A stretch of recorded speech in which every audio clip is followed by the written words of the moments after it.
Welcome to the Truth Lover video podcast presented by Love and Truth Party. I am Will Pye, author, speaker, transformational coach, workshop and retreat leader, and founder of Love and Truth Party. You can find out more about me at willpye.com. Love and Truth Party is a self-organizing, self-replicating community and movement of love and awakening, a wisdom school facilitating health, healing, and happiness.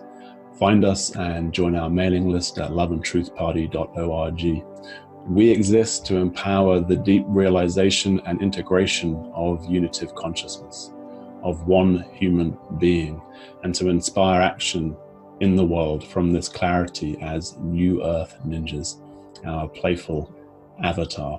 We do so in the spirit of play, holding the paradox that all is well, even and including all collective crises, while simultaneously being moved to act, to lessen suffering and serve the creation of conscious culture and society. Our projects include distributing 1 million love letters from the universe, inviting people to receive the love and care in these, and within the happiness hacks and other free resources found on loveandtruthparty.org. Hey, Will, how's it going? It's going wonderfully well, Carly. How are you? Oh, I'm so good. I'm so happy to hear your voice. It's been a while. It's been a little while, yeah. So I just wanted to dive right in by telling our listeners about the first time I met you, if that's okay. Yeah, please. I met Will in Australia in the mountains north of Melbourne back in 2011. I think it was 2011, yeah. And we were both at a Zendo on a silent retreat with our Zen master at the time, JunPo Roshi. And JunPo is a very, very interesting character, and he's been a huge influence in both of our lives. And I speak for myself when I say he gave me my experience of the divine masculine in such a profound and beautiful way. And I loved sitting with JunPo because it gave me the opportunity to sit with men, whereas most of my other practices have had me practicing yoga with women. But there were much more men drawn to JunPo, and it was really beautiful to meet the men that I've met through his practice. And Will Pye, who I've got on the line with me today, is someone who's been a profound influence in my life in many ways. And the first time I met him, he was sitting right in front of me. It was a silent retreat, but we were learning how to facilitate a certain process that helped us elicit a deeper level of thinking than we might normally have been aware of. And I had Will Pye as my partner, and he's sitting in front of me. And I had to ask him the question, who are you? And it's the kind of koan question that you ask in Zen that gets you to a place where you truly don't know who you are. And after us both getting to this place of not knowing, we also got to a place of talk beyond the silence, and curiosity started to perk itself up. And I asked him, why was he here? And he said that he'd been diagnosed with a brain tumor 2 weeks earlier, and that he was coming here to get really, really curious about what the brain tumor wanted. And I'd never heard it put quite like that before. If I'd been diagnosed with a brain tumor in 2011, I probably would have freaked out and thought, holy crap, I'm about to die. Will Pye might have had those thoughts, and I'd love to dive into that. But the deepest message that I got from him was this cultivation of massive curiosity as to what it wanted, and almost gratitude at the time for it waking him up and turning on a curiosity inside of him that he perhaps hadn't had turned on before. And Will, I remember your eyes, your blue eyes, just open and vulnerable and awake and aware and totally receptive to whatever this curiosity might bring to you. And I know since then your journey has transformed your lives, and I don't know how many lives, countless lives, innumerable lives since then with the stories that you've shared. And I'm so grateful to have you here today and to just dive in there going, please tell me a little bit more about where you've come from since then and what's going on for you with this brain tumor and living life the way you're living it at the moment? I know that's so broad, but can we jump in? Yeah, broad is good. Thank you for such a beautiful and warm and nostalgic introduction. Took me right back to that extraordinary retreat. I remember that retreat culminating, for me at least, the culmination was that group hug when JunPo invited me into the middle of the room, and we moved and swayed as one, and there was an a cappella sung, and yeah, one of my sweetest memories, and so beautiful to be here now in dialogue with you, particularly in the context of that being our first meeting. Mm-hmm. Yeah. And I like the framing, the curiosity. Certainly that was piqued in a very profound and deep way. The diagnosis, there was fascination with what this was all about, with what is the meaning of this. And I was aware through my prior studies around psychoneuroimmunology, the mind-body connection, the placebo, the nocebo effect, and so on, that the meaning that I gave, the self-diagnosis that I gave to that brain tumor diagnosis was important, that this was something causative, how I thought and felt about my brain and this brain tumor. And so certainly there was gratitude for this opportunity. My experience of life is that there is just endless opportunities to grow and evolve, whether that be in suffering, in depression, in financial failure or financial success. And with the tumor, there was a sense of the proportional opportunity in this. You know, everything I had experienced in life had been an opportunity to grow and evolve, including, let's say, bumping your elbow or stubbing your toe. There's an opportunity in that to gain insight into the nature of mind, into the nature of body, noise, reaction, response. And so when the tumor diagnosis came in, I was genuinely like, wow, this is a big opportunity, a life and death opportunity. Yeah. And it's been quite the ride since then. The meaning that I ended up giving it, which, and I use those words a little hesitantly because it feels like this is what emerged from the tumor itself or from the situation itself, was that it was a gift from my soul, from spirit, that facilitated a deepened understanding and insight into healing, transformation, and awakening, such that I could serve others in their healing, transformation, and awakening. And that's kind of how it has been for the last 8 years. Yeah. So many things are coming up for me as you're speaking, because it's that deep curiosity and fascination is, I still see your eyes so clear. Like there's only a handful of eyes that I can really see as clearly and vividly as what I see. And it was like your eyes gave me an opportunity to look deep into fascination in the face of potential death and life and awakening and rebirthing, and the whole cycle of everything was in those eyeballs. Wow, my eyeballs are that cool. They were so cool. So yeah, they're imprinted. I could go into a couple other stories about different eyeballs and what I've seen in them, but that's what I've seen in yours. And so, over the years since then, you've written a couple of books, and the first one was so beautifully titled "Blessed with a Brain Tumor." And I'd love you to speak. I want to really get into the book you've most recently written, which is Gratitude and Its Power as a Treatment. What was it called? The Gratitude Prescription. And Yes. It's about harnessing the power of thankfulness for healing and happiness. And so I really want to get into talking about that, but just in whatever time frame you want, can you just go into what it was like for you to be writing a book called Blessed with a Brain Tumor? and about realizing all of its gifts and learning to receive that gift. Yeah, for sure. And that title actually came to me pretty soon after the diagnosis. I was in a hospital bed somewhere. I think it was actually in Canberra, like really soon afterwards, in the immediate hours afterwards. I was like, oh, great. I can write a book about this. And finally, I've got my title. Yeah, right. Subject. And blessed people, I'm not a religious person. I say that I'm a Zen Buddhist, I'm a Sufi, and I'm a Christian, technically speaking, in each sense.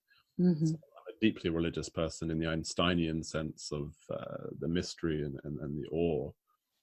And yet the terms that I used, soul and spirit, for example, in the meaning of the tumor, those terms didn't really have any meaning for me at the time. I was a good Zen Buddhist. I didn't have any metaphysical concepts such as soul or spirit, but that was the title that came, Blessed with a Brain Tumor. I liked the alliteration, and it spoke to the very real truth of my experience, which was that I perceived it immediately as a gift, as a blessing. Yeah. And there was a great deal of joy and delight around the experience, and an awareness, of course, that's not a common reaction or a common response to such a situation. And so I felt both inspired to share that joy, essentially, and to share some of the attitudes and lenses and perspectives that led to that experience being as it was, which was without suffering and with a great deal of gratitude and growth opportunity. And were you typically like this, like as a child growing up? Did you find ways to feel grateful as a child for things that other kids might have been more likely to get a bit snarky about, or or is this something you cultivated throughout your practice consciously? I think there's a bit of both. So in my childhood, I was blessed with beautiful, loving parents, a beautiful home, and lots of time out in nature, lots of play, lots of sports. So I think I had a lot to be grateful for. My teenage years, I recall having self-pity, and there was a sort of epiphany in my late teens when I realized just how, relative to other beings upon the planet, just how profoundly good I had it, just how much advantage I had, just how much gifts I had been given.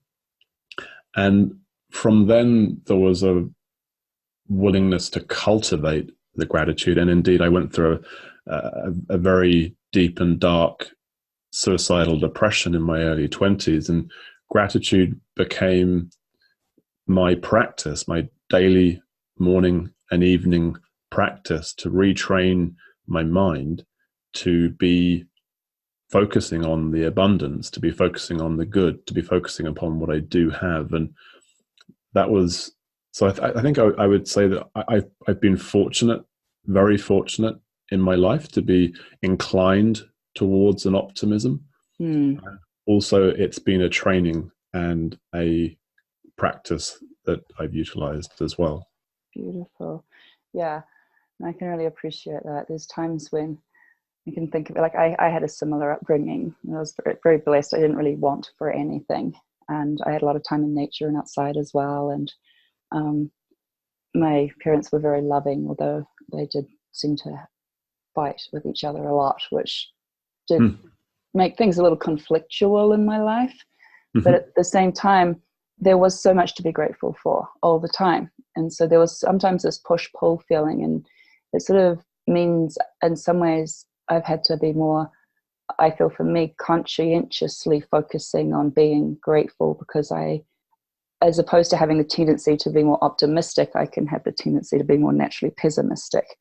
So my practice has been really good to pick me up and go, wait a minute, there's nothing, you've really got first world problems, sister.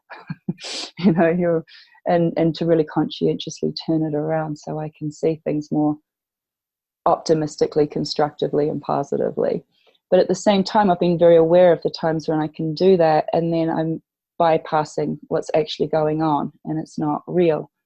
So, and I've worked a lot with this in my life in different ways, but I'm curious how you would guide people, or maybe yourself, to focus on the more, on not bypassing while at the same time experiencing the gratitude that's available. Does that question make sense? Yeah, absolutely. So my Eden was destroyed by my parents' divorce at about 11 to 13. It was a pretty bitter, protracted, horrific affair for all involved. And that was really the beginning of discovering the deeper meaning and the opportunity in pain and suffering and challenge, because whilst it was the last thing that I wanted and I resisted it and was a typically ignorant and clueless and opinionated 12, 13, 14-year-old with a lot of rage and a lot of anger around what had happened, there was also an aspect of my awareness that recognized this was a profound gift, that it was causing me to reject everything that I had learned and reject, I mean, that's a natural process, right? When we individuate at 11, 12, 13, 14. And that process was really turbocharged. And I rather grandiosely perceive myself to be akin to Descartes, who spoke of, as he formed his philosophy, taking all the existing ideas, rather like an apple basket, and taking them all out of the basket and only putting the ideas back in that were good apples, that weren't rotten. And I went through something of that process with all the hand-me-down beliefs and narratives from my culture, whether it be Christianity or atheistic materialism. And that was really insightful. I was kind of like, at the time it intrigued me, and looking back, I was like, where did that insight or that wisdom come from, that this bad thing was actually a good thing for my life journey and for my development? And so I guess that's one way that I would avoid bypassing, is in my own testimony, my own example of how I've lived, is that yes, there was painful divorce. Yes, there was addiction issues in my early 20s, though I didn't call them addictions because that's something you can't stop, and I was sure I was going to stop them. Suicidal depression and brain cancer and so on. And all of those things have been opportunities for me. And specifically where I would point to the non-bypassing capacity or utility of gratitude is when we apply that to our pains, to our despair, to the heaviness in our heart, to our depressions, to our shame, whatever it might be, to actually lean in to those experiences, not to bypass, but to feel more fully, to feel more deeply, and to really embrace the darkness, to embrace the pain in a way that's alchemical, that's transformative, through that embrace. And I mean, I love this, and this is a practice I love feeling into, because I know on the other side of this is the freedom that you haven't got until you do lean into it. How do you suggest for people to actually do that? Because when it's a practice that you're not used to, it seems really scary, and like, why would you go there? So how would you suggest for someone that's not used to going there to go there? Yeah, and I think, why would we go there? Suffering is usually a pretty good motivation, right? If there's a strong dissatisfaction with life or how we're experiencing life. I would always encourage people, and I've been fortunate to lead workshops and retreats, and we tend to go on a bit of a journey there, which is to start with, and this is indeed the journey within the gratitude prescription, to start with practicing on the easy stuff, the good stuff, to create a gratitude practice, a journaling practice, much as you might a meditation practice, to allow your mental body to be exercised in focusing on the goodness in chocolate brownies, in rainbows, in friends, in family, in our pets, in the odor of flowers, in the sunshine, in just this breath, just this fact that we're alive, And then to evolve that practice as necessary, so when life presents us with challenge, with difficulty, or our trauma surfaces, or whatever it might be, to then see if it's possible to, with this now cultivated practice, with that frequency, if you like, of gratitude accessible, to apply it to the big stuff, the painful stuff, the challenge. And I've got questions that I would actually encourage people to consider. What's the gift in this? Or what's the opportunity here? And if it's a really, for the bigger calamities and disasters, if I had somehow created this, for what purpose? And what is the profound truth or growth opportunity in this creation? Yeah. Beautiful. I love that. And I love that you also suggested to start with the easy stuff first, or the more accessible stuff, because it's the same, isn't it, at the end of the day? Right? Mm-hmm. Yeah. Yeah.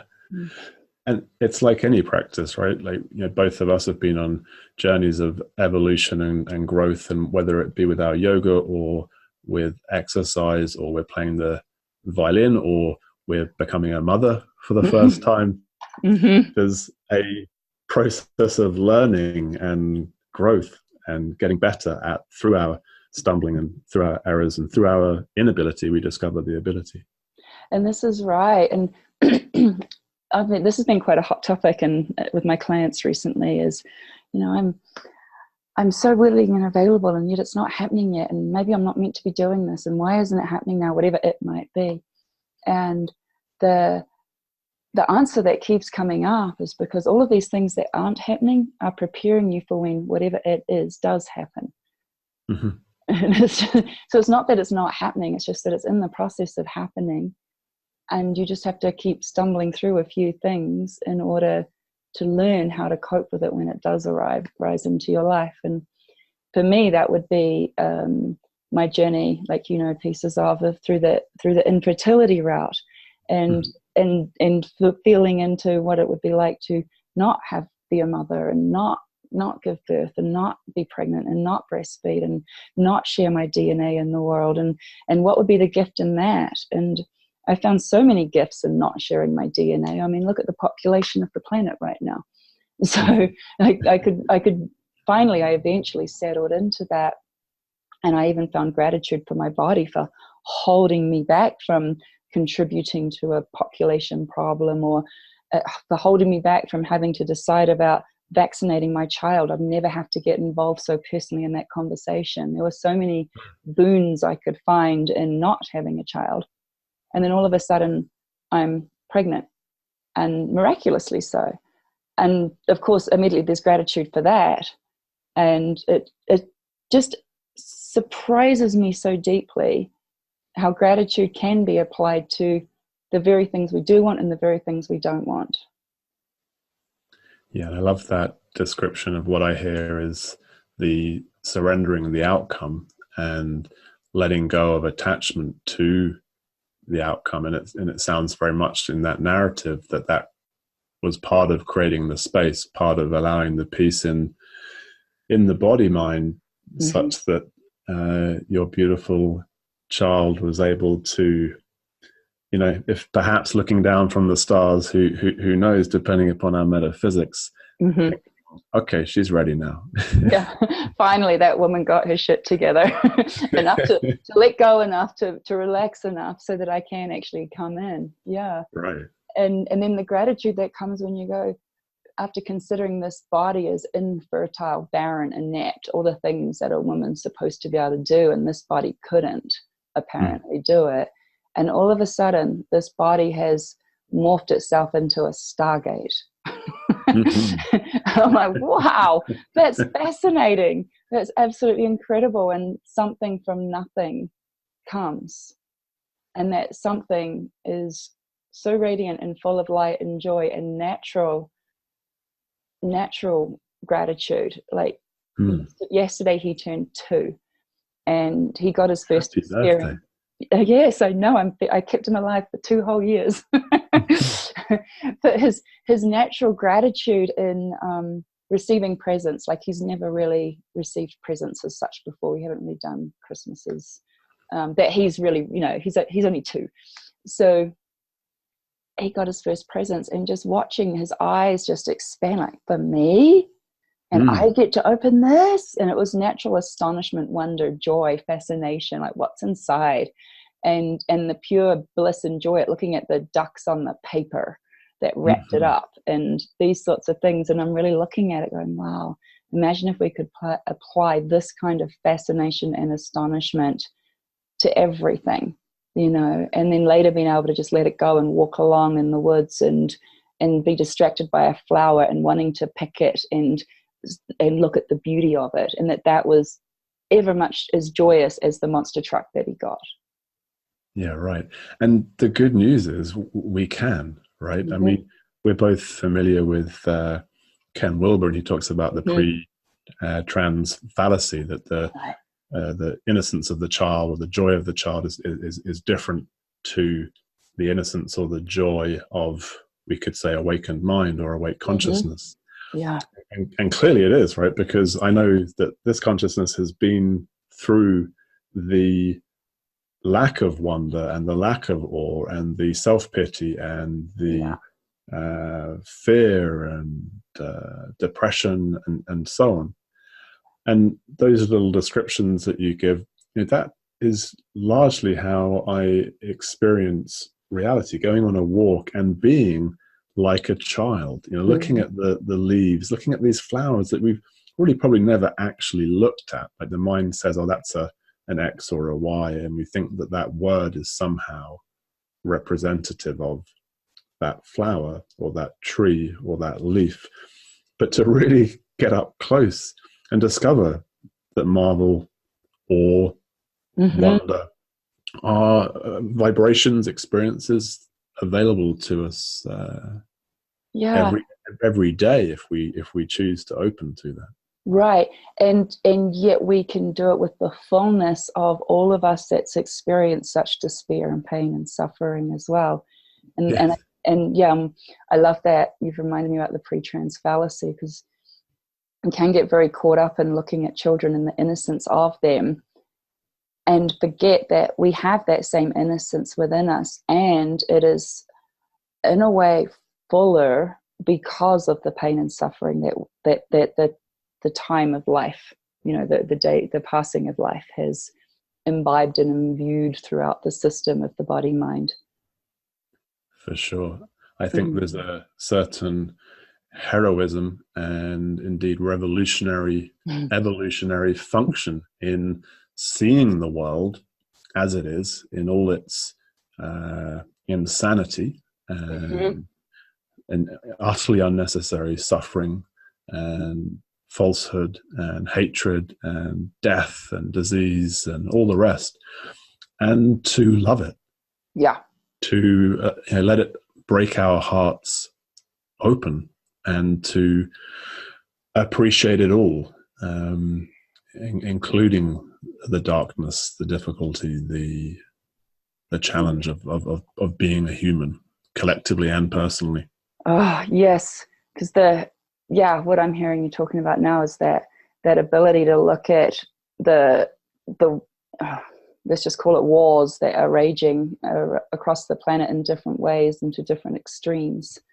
In the same way that you've looked at your brain tumor with utter fascination and curiosity, like, wow, what is the gift here? What are we seeking to learn here? Or what is the opportunity here? And I find myself feeling very mixed in the heart as I say that out loud, because it's like fucking wrong.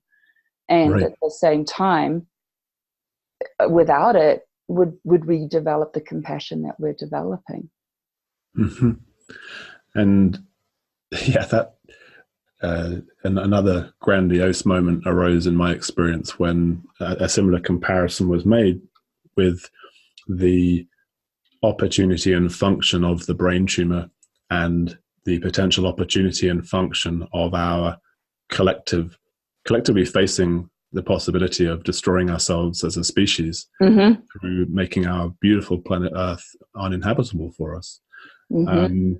And no mistake about it, one of the gifts of the brain tumor, of course, is that it had the potential, still does within the conventional view, to end my life, Mm-hmm. and to do so in a way that wouldn't be a great deal of fun. And Right. I'm open to that possibility. I have to be. Mm-hmm. And in the same way, collectively, we have to face the facts. We have to look at just how wrong, just how dysfunctional our way of being and our way of living is. And the hope and the dream and the desire is that collectively, from that open-hearted facing of our challenge, something new can emerge and evolve, a higher order of function, a higher way of being as humans. I mean, it has to, right? And of course, let's not pretend otherwise. It is happening already. You know, there are communities that are living sustainably. There are communities that are living in harmony. There are regenerative systems of justice, of economics, of you know, they're not on the news. They're not the mainstream, but they absolutely are present in the world. Yeah. No, exactly.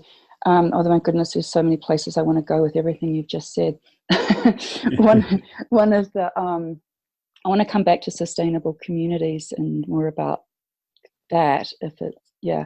But one of the things that came up, if I could be so bold to go here with you, Will, is what I just heard you saying without maybe using the words to say it, is how I heard it, was that your body is the microcosm of the planet that is the macrocosm. And in the same way that your brain could suddenly, this brain tumor could erupt your brain, the planet could have a catastrophic eruption and end the life of humanity in the same way that this brain tumor that you live with could end your life. And yeah, that's a very real reality that you live in personally, but that we as humanity live in collectively. yeah, absolutely. It's one of the great teachings of Hermestes. I forget the full name, but as above, Mm-hmm. so below. Mm-hmm. As within, so without. Right. So there's deep truth in that, and our individual transformation is a direct contribution to the collective transformation, whether that be, you know, my recycling or not buying quinoa because of the effect it has on the Ecuadorian villagers, or dealing with my inherited traumas and pains, integrating those into peace and love in this body. We know, whether we look to the Buddha's pointing that not I awoke, but the whole of humanity awoke, Mm-hmm. to the modern science of perhaps popularized and wonderfully represented by the Global Coherence Initiative and the Institute of Heart Math, that we are in communication with one field of consciousness, with one field of electromagnetism, and any moment where we shift into gratitude or shift from fear into love, that is a vote that is counted in the collective field. That is a vote that immediately ripples out into the oneness that is the actual truth of our human experience. And that shift into love is stepped into through a shift into gratitude. Is that what you'd say? Yeah, for me personally, gratitude is a way that I open to receiving the love that is present. It's been a big part of my healing journey. I really identified that as being key for me, to actually receive love of my family, to receive love from lovers, from friends, and within the love within my own consciousness, to really receive this. And I've been given opportunities to practice that in some fairly challenging contexts, such as with grand mal seizures. Mm-hmm. The precursor phenomena arises. I know the tingling in the left hand, the aura, the altered state of consciousness means I am about to have a grand mal seizure. And fear arises in the body. Mm-hmm. And curiosity arises in the mind. Like, what's that fear about? Oh, I'm scared that I'm about to have a seizure or going to die. Mm-hmm. Right. Can I surrender to those two outcomes? Yes. And simultaneous to that surrender, a focused breathing into the center of my nervous system, into my heart. And what I've discovered is that that has ended seizures as an experience for me. Who knows, they may start again one day, but that has resolved that issue such that I do not take the poisonous medications that doctors insisted I would need to be on for the rest of my life, but rather have used surrender and breath to bring my nervous system back to balance and avoid having seizures. Funnily enough, another way that I would manage those intense experiences, and they do still sometimes arise, is to connect my body with Mother Earth, to connect my physical body with the grass, with the earth that we know is operating at an electromagnetic frequency that is the ultimate optimum frequency of my own nervous system.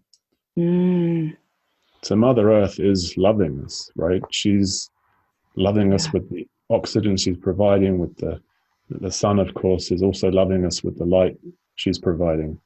And the energy that Mother Earth is giving off in every, the energy that she is. Yeah. Yeah. I mean, it is the ultimate mother, and you're talking about surrendering into the arms of the ultimate mother for your healing.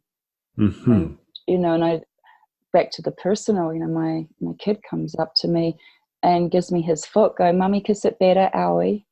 I'm like, "Oh yeah, okay." And I just give him a kiss and tell him how much of a quick and wonderful healer he is, and he looks at me with a big smile and off he goes. And beautiful. Yeah. But I hear you doing the same thing with Mother Earth. Yeah, absolutely. And with my physical mother as well, you know, with my parents, one of the, you know, the first gift of the tumor experience was a necessary and profound healing with my family. You know, I sat them all down and I said very clearly that whatever's happened in the past, it's all been for the good. It's all been a key part of my journey, and it's very important to me that no one feel any regret or guilt or anything of this nature. It's all being fucking perfect. And I'm in deepest love with you all, and our relationships now are better than they've ever been. So I continue to utilize gratitude as that means to open to the love that is present, whether it be directly like, I am grateful for this love that I am now receiving, or I'm grateful for this breath that is breathing me. Yeah. You know, or I'm grateful for this being that is being, you know, it's all a gift. Yeah. No, the other most prominent teacher I have in my life currently to this day is Sally Kempton. And she's been she's tantric in her teaching with Kashmir Shaivism. And she always refers to the breath as the one that is doing the work of living the body. And I hear you speaking that language to me as well, that the gratitude for the breath that is breathing me. And I wonder how you hear or see or perceive or experience the breath that is breathing you when there's the idea of a grand mal seizure. Well, very simply, to receive it more fully and more deeply in that moment. And a lot of the practices that I've engaged in over my life, whether yoga or qigong, or indeed transformational breath work or holotropic breath work, has been about cultivating a deepened intimacy and relationship. You know, Zazen, of course, also with the breath. And I know that in those moments, and you know, our dear friend and teacher JunPo has said that, you know, we meditate in order to be useful when shit happens. Yeah. When life falls apart, we can be useful and be in response rather than reaction, and whether it be the conscious craniotomy, perhaps especially, well, the conscious craniotomy, and also those grand mals or grand mals that were avoided, that has been an opportunity to bring into practice, to put into use all of that cultivation and capacities that have been trained. And so in that precise moment of fear arising in the body, it's a breath through the nose and a breath into the heart. A breath into the heart, and or down through the feet into the earth, a grounding breath. And it's a perfect representation for my mind of the power of gratitude, because this thing, breathing, is happening the whole time, right? Yeah. And yet the vast majority of the breaths that we take or are given just happen without awareness of them.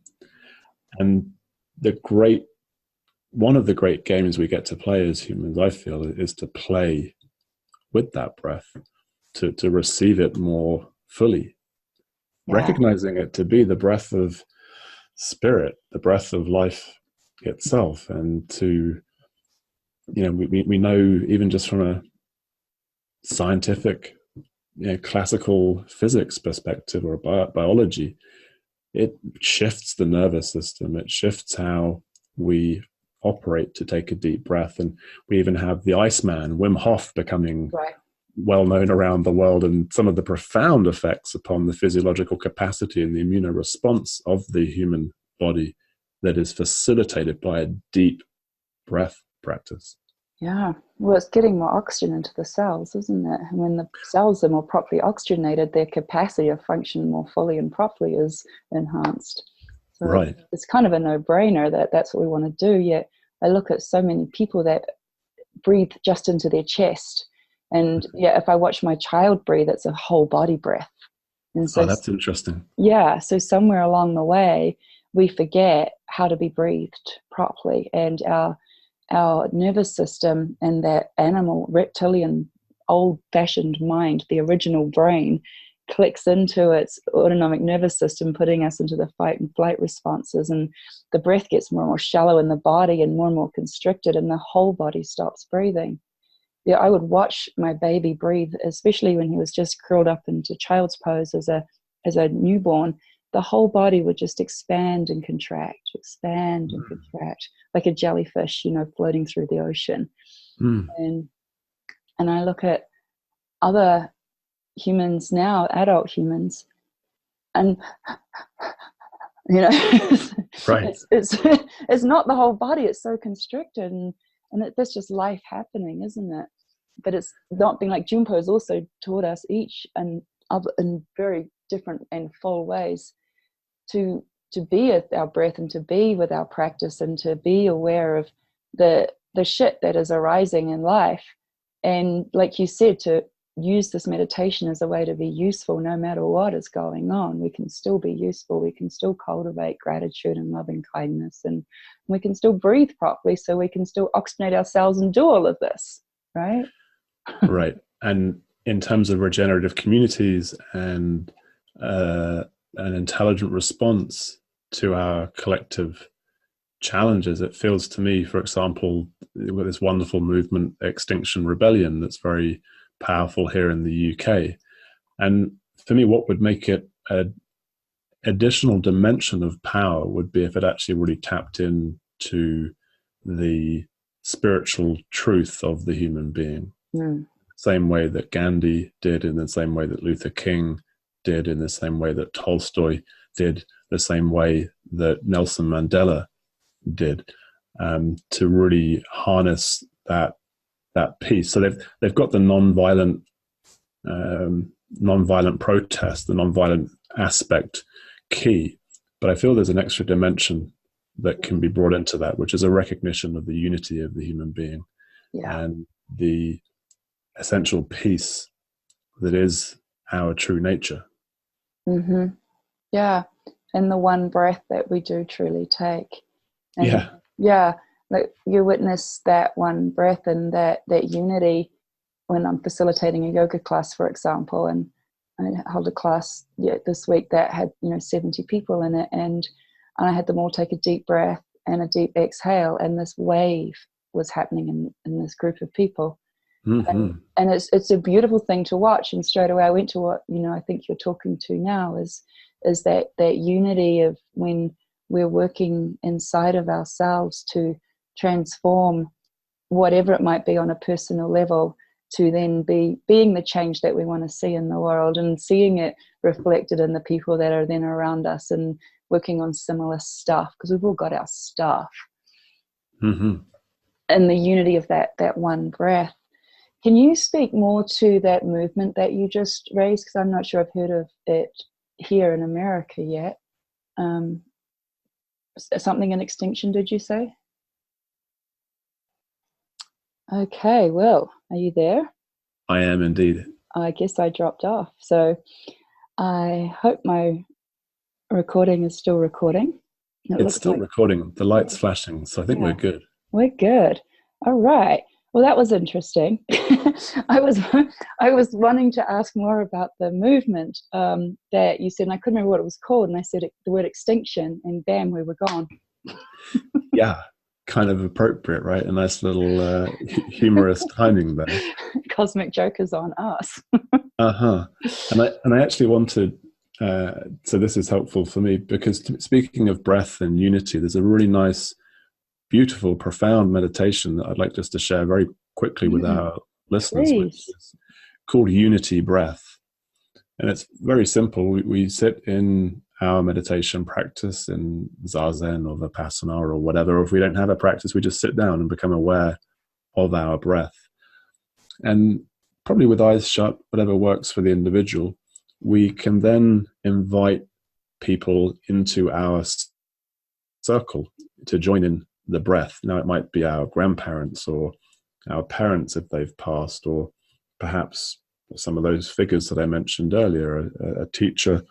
It could be people that are alive. It might be that I invite Jesus to sit on one side of me and the Buddha on another, and Mirabai and others to join in the circle and to become aware that there is a unity of breath, to perhaps look around and see the inhalations and the exhalations and feel the synchrony and the unity.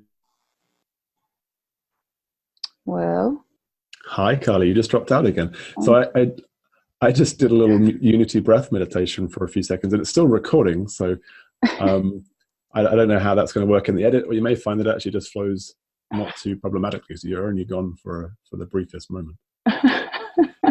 Well, I was all dropped in with Jesus and Mirabai, and I also had Kali, Saraswati, and Shiva, and I was just like, wow, this is potent, and all of a sudden it was quiet, and I was like,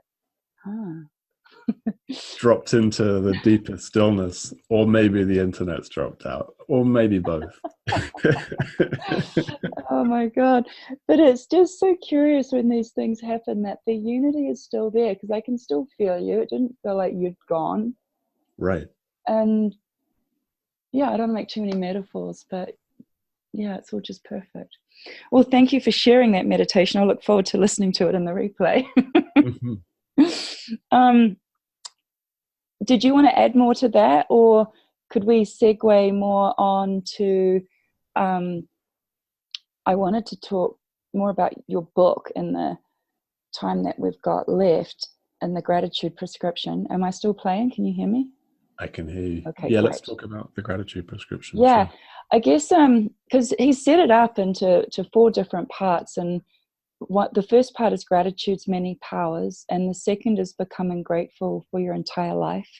Then he goes on to how gratitude transforms suffering and struggle. And then part 4 is how gratitude reveals truths of existence. And I always want to jump to something like that. but I'm wondering, what is most hot in your heart at the moment? Which part of the book, if you could choose one? That's a tough question. I mean, I'm probably inclined, similarly to yourself, to want to dive into the most profound and the most juicy. And certainly that Yeah, great. And that last section, I've actually got a copy in my hand. It's funny, I obviously wrote the book and yet I haven't read it yet. So I did that with my first book after a sufficient period of time had passed. I read it as a reader and was happy to discover that I really enjoyed it and thought it was quite a good book. I haven't done that yet with the gratitude prescription, but part 4 is for me really dropping into the depths of gratitude. A friend of mine, a beautiful soul, Austin Hill Shaw, referenced how for him, he'd kind of thought of gratitude as like, yeah, it's a nice positive psychology thing, but maybe not capable of doing the heavy lifting, as he put it, when it comes to a life of embodiment and evolution. But he was happy to discover through the book that in fact it's got these dimensions, these aspects that are really profound. And that's what I was trying to point to and convey in that last section with how gratitude does reveal truths of existence. And we've touched on one of them, I believe, which is that love is present. That love is actually an aspect of our own consciousness. And that we can invite awareness of that. We can drop into the truth of that, the reality of our being a loving presence. I love how you're also putting love and truth all in the same sentence. I used to think that love was all you need, but as I've matured, I realized that truth is the most important thing, supported by love. And when we're in love but not honoring truth, then we might be in fantasy instead, kind of thing. And to have gratitude for the truth, no matter what it is, even when it's a brain tumor or something that we don't, a divorce or something we truly don't want to accept, to have that, the gratitude for the truth of the fact, and have that truth supported by the love you're talking about, just in me brings up so much revelation that brings deep relief, even when the truth is messy and ugly.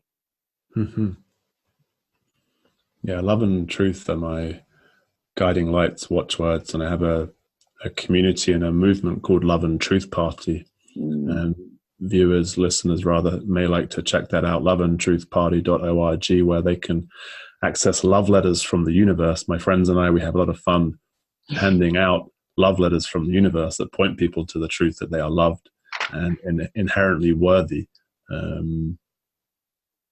Do you spell it love and A-N-D, truth? In the URL, it is spelled A-N-D. We use an ampersand in text, but in the URL, it's loveandtruthparty.org. Party, yeah. No, I love that. And I've been watching that kind of evolve, because you've been doing that for quite a few years now. Yeah, we've been playing for a while. Yeah. All right. Sorry, I'm kind of getting excited about going all over the place in our last sort of 20 minutes. But okay, gratitude reveals truths of existence, and the number one truth being that love is an aspect of our own consciousness. What else would you, I mean, one of the chapter 11 is unitive being, one undivided reality. We've touched on this a little bit too, but it feeds into your all-inclusive efforts uplifting the world. So I'd love to sort of hear your take on how that unit of being does lead to that all-inclusive uplifting of the world. Yeah, for sure. So in my experience and understanding, the reality of the human experience is being. And there is the arising of thought or an ungrateful ego or identity that gives the experience or the perception, along with physical separateness, of separation. But in fact, and in direct experience, we can come to see that in fact there's just a profound emptiness, there's just a profound being. And being is being Will Pye, being is being Kali, being is being. And of course, the great delight in retreats and sacred community and partnership and connection, we have that experience. We look into the eyes of another, and we realize, we realize that we're one. Yeah. Yeah. I love it how JunPo would always look at you with his eyes, and his granddaddy eyebrows would perk up, and you'd see those little wiry bits, but you'd know that we were breathing the same breath. Oh, that's a great memory. Yeah, thanks for prompting that recall. Yeah, his eyes are another set I'll never forget, especially when he was giving me Kali as the name, going, "You are Kali, you are Kali." And yeah, but it is in that, and we're back to the breath, aren't we?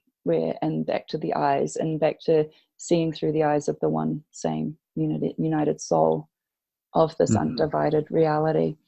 And to me, when I'm just sort of feeling into my own body right now, it's feeling so incredibly warm and connected to so many that I'm feeling so much right now. I'm feeling from the hazards that is happening on our borders between here and Mexico right now, and all the borders that seek to divide humanity up across the planet, and the things that are happening. And I feel that as a deep empath. I feel that pain so in my body, and in my eyes, and in my heart, and in my head. And just if I divided myself up into my different parts, every part, even my little toenails, feel pain. And yet I also feel such heart. And in Zen, we talk about emptiness, and that emptiness is empty of the crap, but it's so full of all the love. And I don't really know where I'm going here, but as you're speaking, I just wanted to share how full I'm feeling, and that it's not a crappy full. Do you know what I mean? I do very much know what you mean, and can locate that in my own experience. And when I see it's one way that we can very directly experience that unity and oneness is precisely in those moments where we see that child in that cage, or we see that security guard, or who's having to carry out those grotesque, immoral, illegal acts, and our heart breaks. My heart breaks. There are tears of sadness or despair or fear, as there may in another scenario be tears of joy when I see another's joy, when I see another's awakening. And for me, the fullness of the awakening journey for the human incarnate is, I speak about it sometimes, about being a Buddha Christ. So on the one hand, we allow through our practice the basic insight of emptiness, the emptiness of self, the emptiness of all phenomena, to be directly realized. It's an unfortunate word in English, but that's the translation. It's also my Dharma name. Ku is shunyata, it's emptiness. It's quite the name that JunPo bestowed upon me. And we also can come to realize the fullness. These two apparently contradictory notions, the emptiness of self, the emptiness of being, and the fullness of being, the fullness of the Christ heart, the fullness of the revelation of our unity with all beings, with all life. And for me, this is what I feel life is calling forth from human beings, for as many as possible to awaken to being Buddha Christs, to acting in the world as my friends and I, we have this playful avatar, the New Earth Ninja. I love it. And to be engaging in the world from this space and place, and holding the paradox that all is well in spite of it being absolutely falling apart and catastrophic. Yeah, and this is this is the paradox that we live in this 21st century, where we don't know what's going to happen to humanity in the next decade, let alone the next century. Right. And I wonder, can you speak more to, I mean, I'd love to hear more about the New Earth Ninja, and does the New Earth Ninja have a vision for the future, or a perception of it, or is she right here now and that's it? Yes and no, of course, is the appropriate answer. I would one of the principles that a New Earth Ninja would seek to realize and embody is the creatorship, the creative capacity of each individual consciousness, and of course collectively. We have created the circumstance we experience upon the planet right now through fundamental myths and delusions and falsehoods, such as separation, that we're separate from each other, that we're separate from our source, that we're separate from the creator, or God, if you will. The lies, falsehoods, myths of materialism, both ontological, as is taught by zealous scientists within scientism, despite it being a disproven belief system, and of course ethical materialism, where we have, again, just have this ridiculous, grotesque notion that happiness exists in status or in material possessions, and we know that's absolutely not true. The studies are very clear that, up until there's a certain level of income that we each do individually need to gain a certain level of comfort. But beyond that, more money does not make you happier. The car doesn't make you happier. Jim Carrey's got that beautiful teaching, like he wishes everyone could get as rich and as successful and as popular as him, because then they'd work out that that's not actually what you want. Yeah. That doesn't bring you joy and happiness. And the final myth or falsehood that the New Earth Ninja would seek to articulate and transcend or alchemize in their own being is lack or unworthiness. We have a marketing system and religions and political parties that purposely and intelligently and very cleverly stimulate the feeling of fear and self-loathing or insufficiency or inadequacy, to then sell you their religion, to then sell you their car or their beauty cream or whatever it is. And the truth is that each of us is inherently and infinitely worthy, and enough just as we are. Just as we are. And it feels that the outer destruction of our beautiful environment, the nature that we are, that is part of us, that we are part of, is a reflection of this guilt or this self-loathing. It's like a self-sabotaging act that I can certainly relate to that in my own journey, to do something self-sabotaging as a reflection of some deep guilt or self-loathing. And it seems like collectively we're doing that. So to be in love with ourselves, to be grateful for our essence, for our beauty, for our goodness, for our qualities.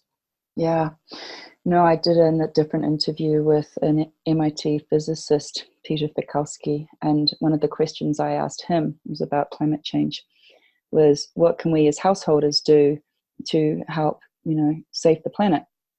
And his physicist answer was, be happy and be appreciative of this moment and connect with human beings and share in the human existence from this place of happiness. And that was his version of from this place of love and truth and gratitude. I love that. Yeah.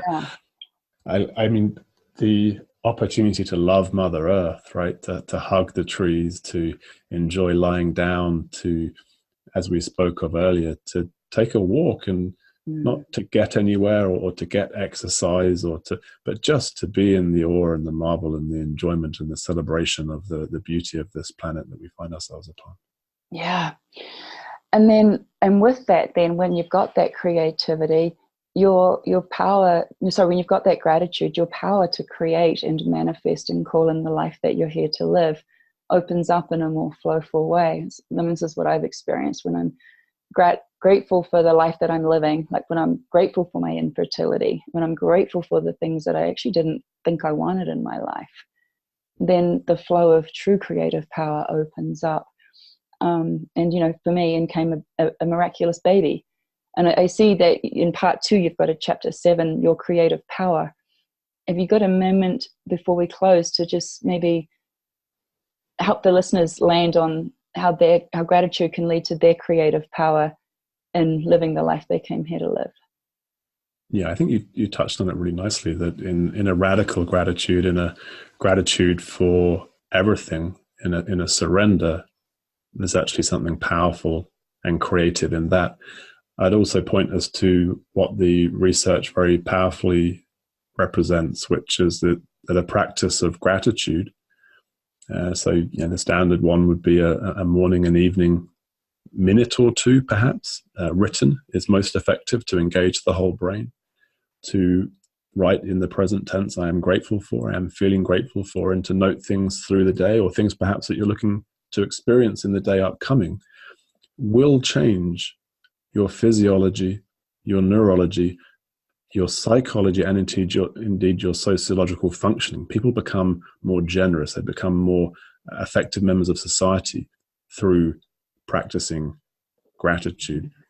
So it really is the gift that we give to ourselves that we're giving to others, to the planet as a whole. So maybe I'd add that to that great pointer from the MIT physicist. Yeah, be happy, be grateful. And again, not because you should, but because you can, because it feels great. It feels great to wallow in appreciation, to wallow in gratitude for a while. And so much more constructive for the whole. Yes. Oh my goodness. Well, I would love to just talk to you for another hour, but I'm going to honor your time. And I know it's probably getting late there in the UK. So towards the end of the day, yeah. So, darling, thank you so much. Is there I'm going to direct people to willpye.com, and that's WILLPYE.com. That's right. Yes. Yeah. And is there something you'd like to part on, a sentence or two that you'd like to share about? I'd just like to thank you, Carly, for this conversation, for our friendship, for your being in the world. And I'd like to thank all our listeners for giving their time and their presence and their attention. So thank you is all I really have to say. Thank you. So apt. From gratitude to thankfulness, it's all the same thing. And thank you, darling man, for being your beautiful self. And thank you also to our viewers and our listeners. Thank you for listening and watching. Please visit loveandtruthparty.org to join our community, to download or order love letters for yourself, to register for our newsletter, connect on social media, and even consider financial support at loveandtruthparty.org. Thank you to all our supporters and contributors. Together we are creating kind, conscious, courageous human community. Do remember to subscribe, like, comment, share, and thank you again.